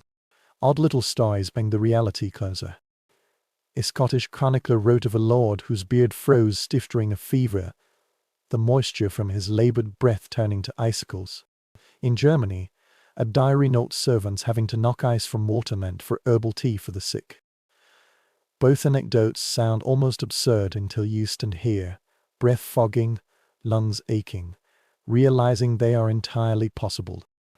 You move again, descending another stair toward a smaller room. The smell here is sour, the unmistakable scent of illness clinging to the air. You picture a patient curled under furs, sweat sinking into straw while the body shakes with chills. The paradox is cruel: fever rages while the air itself freezes. Illness is both burning and freezing, trapped in a body fighting stone's indifference. And yet people survived. They wrote letters, kept accounts, raised families within these walls. You find yourself marveling at their resilience even as you rub your chest against the cross. Perhaps survival itself was the castle's greatest marvel. Not its battlements or towers, but the stubborn endurance of those who lived here, night after night, illness after illness. You retreat to the stairwell, the cough still scratching your throat. The castle breathes, its damp breath around you. You know illness isn't an invader, it's a resident welcomed by the stone. You keep walking, understanding that every shiver tonight isn't just discomfort. It's a reminder of vulnerability etched into these walls for centuries. You walk back toward the hall, but before reaching it, you notice another room filled with muffled sounds. When you step inside, you see animals first dodge stretched before the hearth, a goat tethered in a corner, even a foal shifting in straw. At first it seems absurd livestock indoors, but then you feel the difference. The air here is warmer, just slightly, as if the collective breath of creatures has pushed the cold back a little. Medieval records confirm what you see before you. Animals often shared space with humans, not just in cottages but sometimes within castle walls. Dogs were constant companions, hounds, lapdogs, dogs, their body heat almost as precious as their loyalty. Chroniclers even comment that nobles allowed beloved hounds to sleep at their feet during feasts, a gesture of affection as much as practicality. You step closer to one of the dogs, its flank rising and falling with steady breath. Warmth radiates out, subtle but real. Imagine sharing a bed with such a creature, its fur against your hand, its warmth a buffer against icy drafts. A quirky Italian anecdote tells of noble women hiding small lapdogs under their robes, calling them comforters. Another from England describes soldiers quartered with horses, using the animals' bodies as living stoves on cold nights. It sounds desperate, because it was. Yet scholars disagree on how common this practice was inside castles. Some argue noble etiquette frowned on keeping livestock in living quarters, restricting the habit to peasants. Others point to casual mentions of animals and holes in chambers in letters and poems, suggesting boundaries were often blurry. Evidence is patchy, leaving modern readers to wonder when frost pressed too close. Did survival simply override propriety? Where smoke curls lazily outward, the hounds shift closer to the embers, sighing contentedly.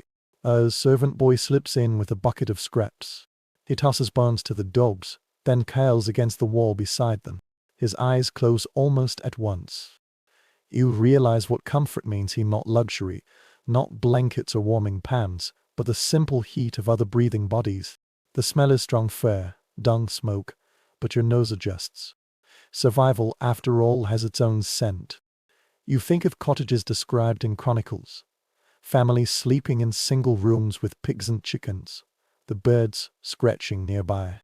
Archaeologists have even found thick layers of dung packed into hut floors, tamped down as insulation, but is strangely resourceful. People turned animals into allies against cold, their warmth freely shared. Quirky stories highlight this resourcefulness. In one German fortress, a cow was reportedly led into the hall during a siege winter to keep the lord's children warm at night. Elsewhere, falcons were tucked into bed by their falconers, valued as hunters and hand-minus warmers alike. Whether half-minus true or exaggerated, these tales echo the same logic in a world where staying frozen halves found, living heat was the most reliable refuge. You crouch near the boy now sleeping beside the dog. His face is relaxed in sleep, breathing even, hand warm against fur. You envy him, though the floor beneath is hard, the air still cold. It seems paradoxical comfort in the castle was found in canopied beds, but in the huddled closeness of humans and animals sharing warmth without ceremony. As you rise again, the room feels smaller, filled with soft breaths and faint rustling airs. The cold still lurks, but here, for the first time, you see it held at bay. The lesson is simple: survival within these walls was just about stone and fire.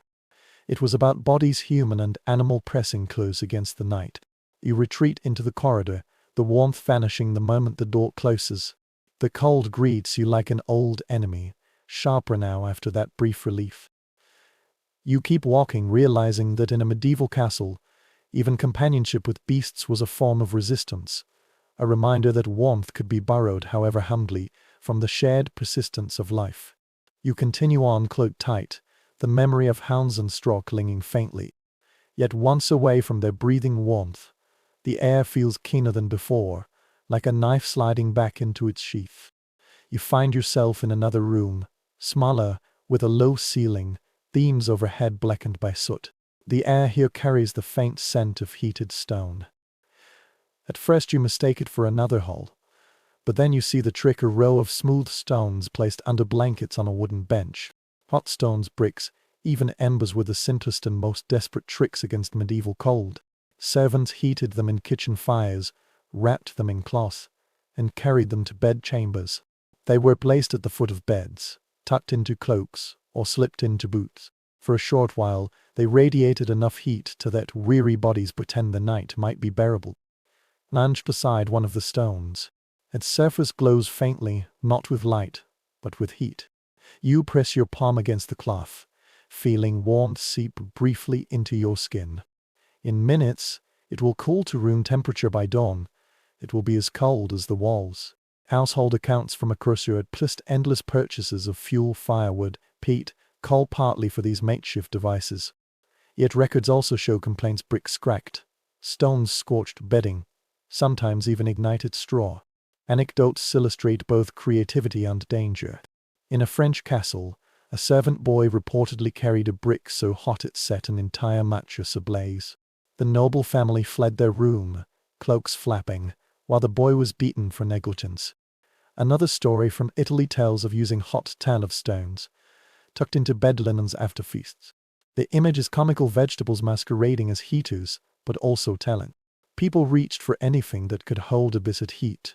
Modern historians debate how effective these methods really were. Some argue hot stones only extended comfort an hour or two, just long enough for sleep to come. Others believe the psychological benefit knowing at least one pocket of warmth existed was as heat itself. The debate remains unresolved, but tonight you feel the truth in your palm.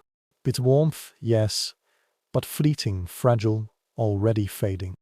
You picture the nightly ritual: servants hurrying from kitchen to bedchamber, arms full of wrapped bricks, faces flushed from holding heat currents. Nobles slipping into bed, pressing cold toes to the stone, sighing at the first sweet surge of warmth. Then, an hour later, waking shivering again, the brick now a little different from the floor beneath. The cycle repeated until dawn, a tease, a promise broken over and over. This ritual bred quirky customs. Some households used bed wagons, wooden frames filled with hot embers, slid under mattresses to warm them before sleep. Others used long minus-handled metal pans filled with coals, dragged over sheets. These inventions often left scorched fabric or a smoky smell, but they persisted, passed among servants as nightly duties. The resourcefulness is admirable, the results questionable. You sit on the bench, the hot stone tucked under your hand. The cold has already seeped back in, as if the castle has endless patience. It's always waiting, ready to reclaim whatever bit of heat humans borrow. The stone cools minute by minute, and you understand why chroniclers often described winter nights as a struggle between fire and frost. Fire always lost. Still, you can't help but admire the determination. Every heated stone, every handful of embers carried in trembling hands, was an act of resistance against walls that didn't care.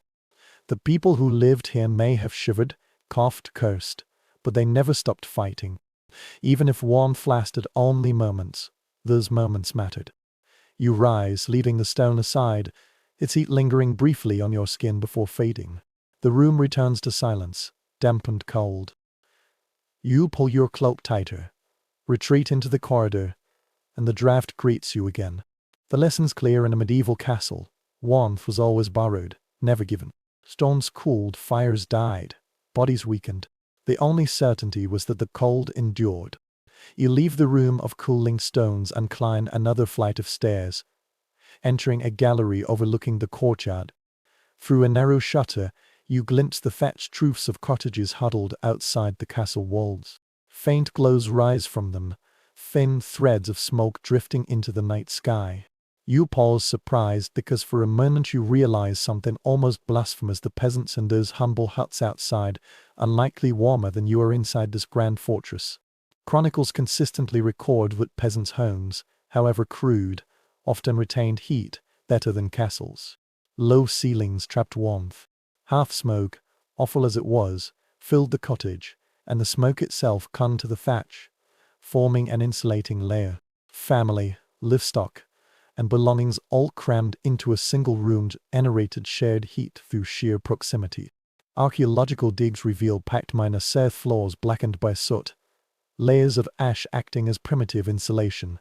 You lean closer to the shutter, the cold stones stinging your cheek. Picture a peasant family crouched around a central hearth, eyes watering from smoke but bodies sweating toward the fire.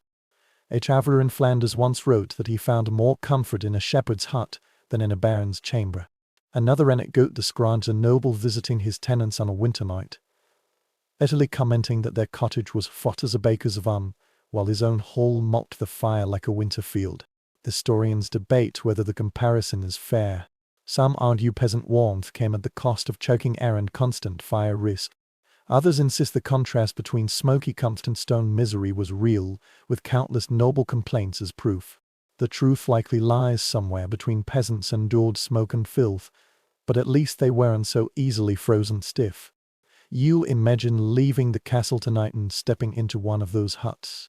The floor would be uneven, the ceiling low, chickens rustling in a corner, children and parents squeezed onto a shared strawed bed. It would smell of dung, wood smoke, and washed bodies, animals. Yet compared to the damp emptiness of the castle, it might feel almost like heaven. A quirky survival method comes to mind: peat fires in northern lands.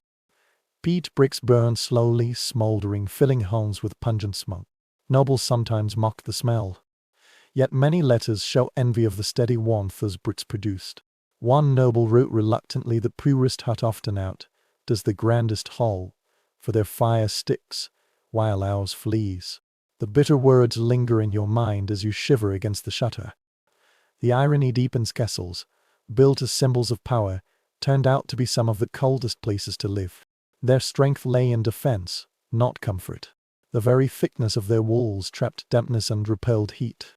By contrast, cottages hastily built of mud and timber often did a better job of preserving warmth.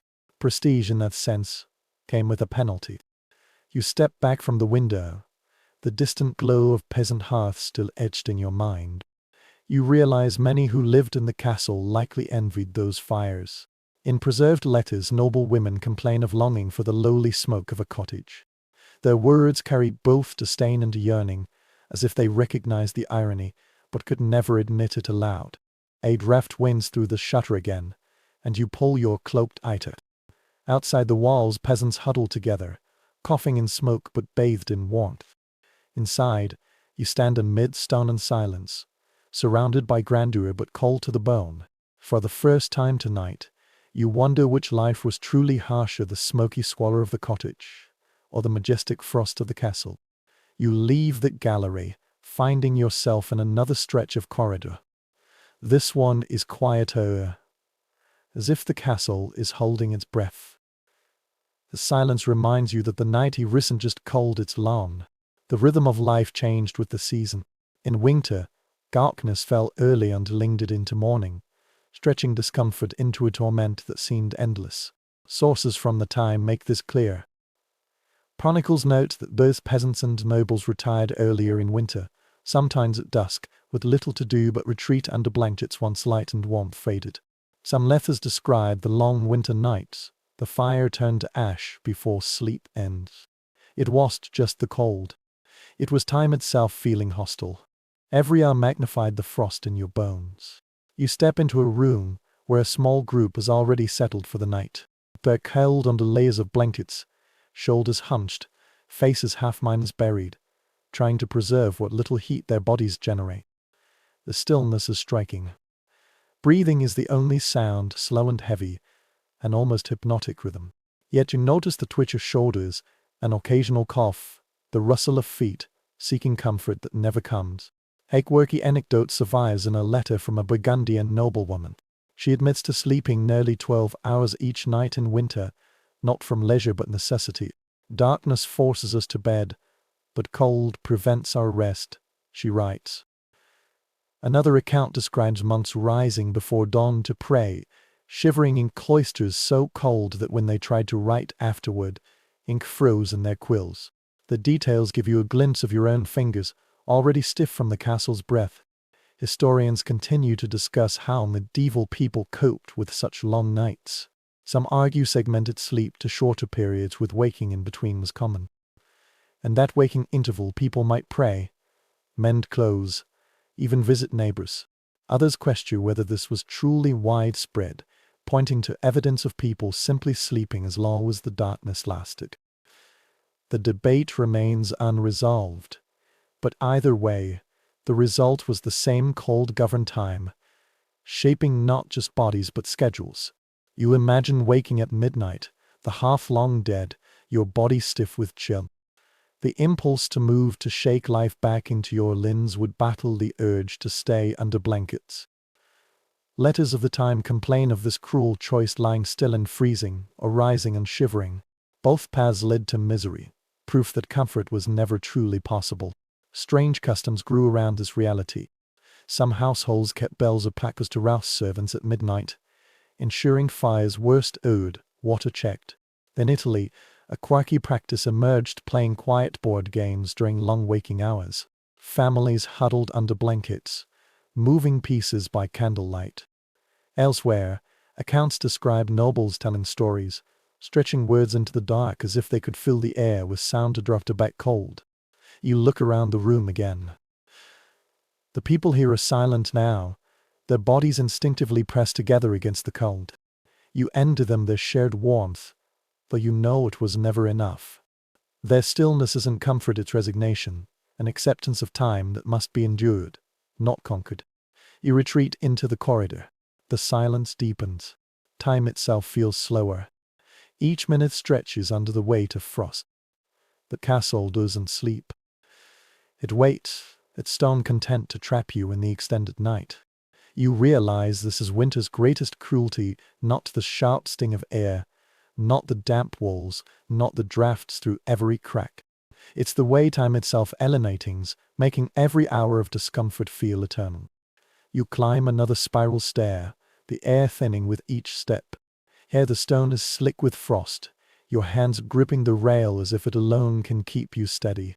Finally, you emerge into a small turret room, open on one side to the night. Wind howls through, making your cloak snap, and you realize this is a watch post. Someone had to stand here every night, watching the dark for enemies that rarely came, enduring the cold that always did. Military records make it clear winter night watches were among the most dreaded duties. Soldiers or men minus arms were posted in towers and on battlements, their armor stiff with ice, breath freezing in their beards. Chroniclers describe men stamping constantly to keep blood flowing, or slapping their arms against their chests until shoulders bruised. In some places, guards changed every hour. In others, they were expected to last until dawn. Imagine staring into endless dark, toes numbed, ears burning, listening for footsteps that never come. You step forward into the open space, the wind tearing at your face. The view is vast fields, forest, faint trembling stars above. Yet the splendor means nothing as your body shakes with cold. You try to picture a knight standing here in full mail. The metal would cool faster than cloth, pressing cold directly against the body. Accounts of sieges even mention frostbite under armor, where daytime sweat froze into sheets of ice by night. There are anecdotes of resourcefulness. A Scottish garrison reportedly shared cloaks between soldiers, 2 men wrapped together so each kept half his body warmer.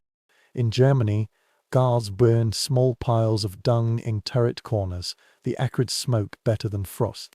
Whether these stories are exaggerated or not, they reveal the desperation of men assigned to spend long nights in the wind. Historians still disagree on how effective guard rotations really were. Some argue frequent shifts prevented disaster. Others believe lords cut corners, forcing men to endure shifts so long they became unsafe. Surviving accounts include guards collapsing from exhaustion, and guards praising short watches that saved their lives. The lack of certainty mirrors the uncertainty of the night itself. You lean against the battlement, fingers going numb.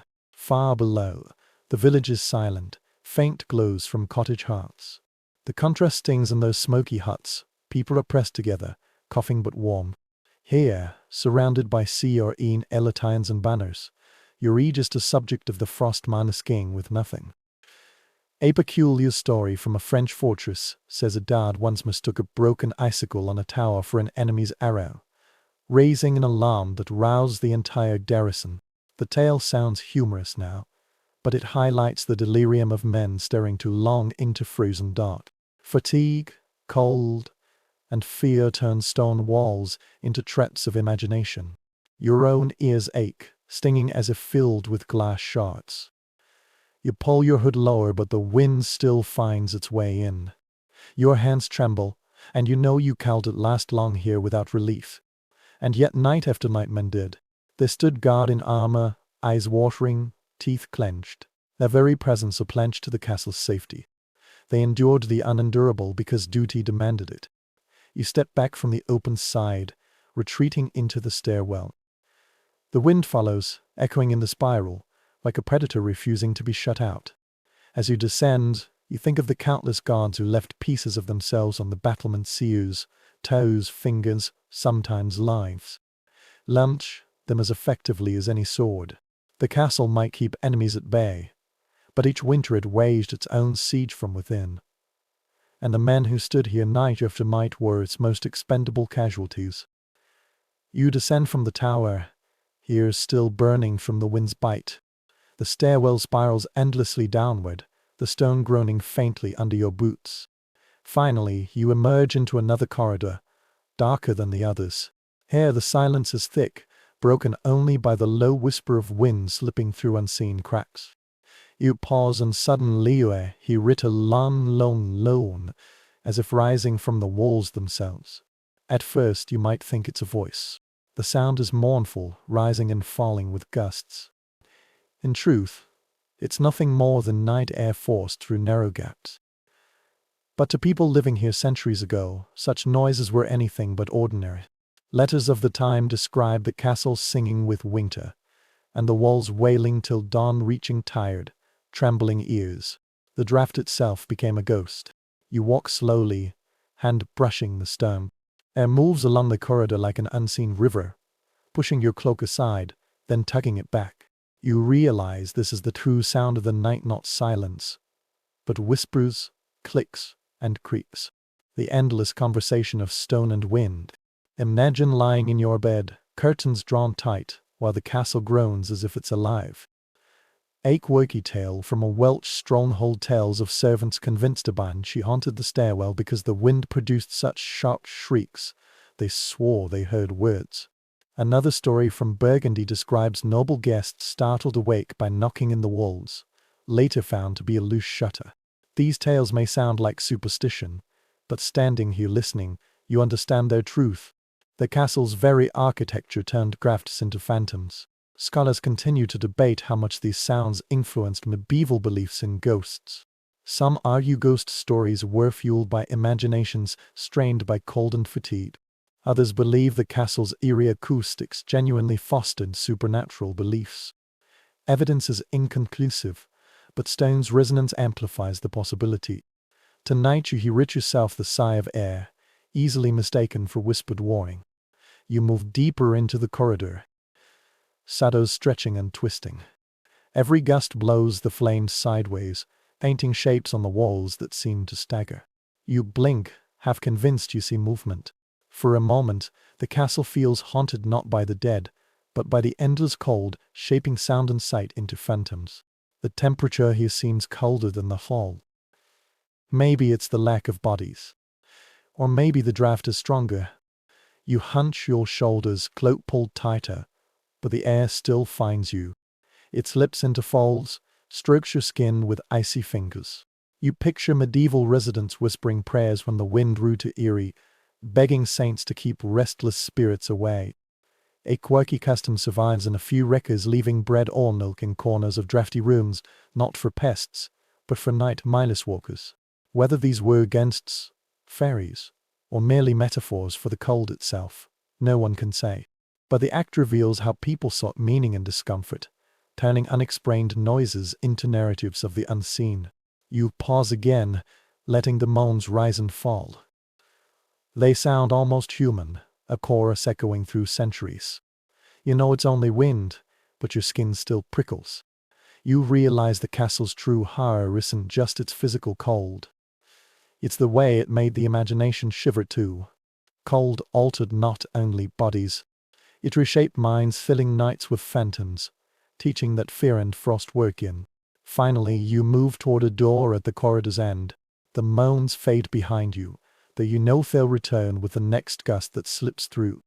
You step into another room, and silence greets you again. But in your ears the echoes linger. The castle hums with its own voice, a winter song that never stops. You close the heavy wooden door behind you, entering a larger room where servants have gathered. The air is thick with the musk of bodies pressed together, wool cloaks overlapping, shoulders hunched against the cold. At first you find the smell unpleasant: sweat, smoke, damp straw. But then you realize it carries something rare in this castle: warmth. Not warmth from fire or stone, but warmth from human bodies huddled together, turning shared discomfort into shared survival. Records make it clear medieval households relied on proximity to endure winter nights. Families often slept several to a bed, blankets layered over tangled limbs. In castles, servants crowded on 2 pallets, pressed close, sometimes 3, all for sharing a single cloak. To modern sensibilities, it might seem crowded, unseemly. To them, it was life itself. You sit beside them, feeling the press of shoulders. Immediately, the difference is noticeable. The damp draft still creeps along the floor, but body warmth fights it. Breathing slows, fog rising in unison. You feel how comforting this must have been: the rhythm of lungs and hearts, each person carrying a tiny piece of heat for the others. Anecdotes illustrate this intimacy. The 15th-century French traveler marveled in writing that noble children slept to a bed like peasants, though parents defended it as practical. Another story from northern England described servants deliberately sleeping head minus to minus door, so feet could be warmed by faces. An odd arrangement, but it spread warmth more evenly. Quirky, but resourceful. Scholars still debate whether this intimacy was purely practical or also shaped social bonds. Some argue constant physical closeness fostered tighter household communities. Others believe it bred tension, quarrels, and discomfort. Evidence is mixed. Some letters describe affectionate loyalty among servants, others complain of snoring undressedness. By the way, the practice of crowding together is undeniable. You notice a small boy curled against his mother, hands tucked under her arms. It's for rising and falling with them. The 3 look oddly peaceful. You realize that here, in a stone room, warmth was never solitary. It always required companionship, whether of beast or human. Quirky customs appear in chronicles too.